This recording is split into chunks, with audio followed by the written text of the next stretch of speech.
So Joe Biden, who, even if you like him, is not a genius, wound up with an institute, an academic institute at the University of Delaware. And it turns out that institute operated a lot like Joe Biden's fake think tank at the University of Pennsylvania. Both of them attracted a suspiciously large amount of foreign money from foreign governments. We're learning that China, Saudi Arabia, Oman, Turkey donated millions of dollars to the University of Delaware after Biden opened his so-called Biden Institute. We've got a lot of details on this thanks to Alana Goodman of the Washington Free Beacon, who has been covering this, who broke the story. She joins us today. Alana, thanks so much. You may have answered the question, what's the Biden Institute? What have you learned?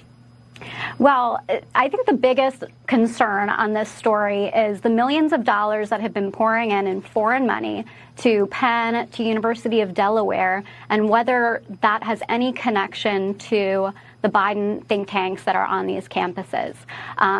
And, you know, we looked at Department of Education records. We found that the University of Delaware took in $6.5 million from China. They took in $23 million from Saudi Arabia. Penn took in over $100 million in foreign donations, including $60 million from China. And this was just after, like, in the years since these think tanks had been founded. And so the question is, you know, is there any connection there? Did any of this foreign money go to these think tanks? Did any officials who worked at these think tanks meet with foreign donors at all? Because we know that foreign governments often use donations to universities in order to buy influence. And when you have a think tank tied to the president's name on a campus, then that could potentially be a recipe for disaster when you have such an opaque funding situation. I mean, I'm no education snob. I went to Trinity. Okay, so I'm not beating up on the University of Delaware, but is the University of Delaware very famous in Oman, Turkey, Saudi, and China? I mean, why would they be giving money to the University of Delaware, honestly?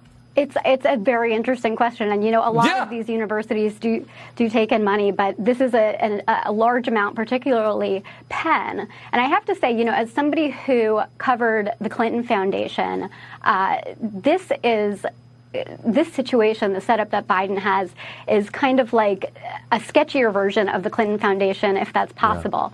Yeah. You know, at least the Clinton Foundation had disclosed a list of its donors. At least the Clinton Foundation had to put forward some financial disclosure records because they were required to as a nonprofit.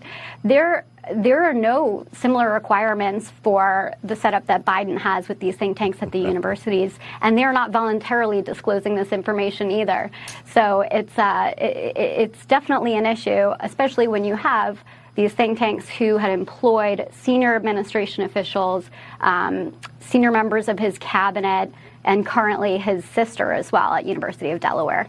Yeah, I mean, there's nothing more corrupt than higher education. It makes mafia-run paving companies look clean, of course, as we know. And we appreciate your reporting on it. Alana Goodman of the Washington Free Beacon, thank you.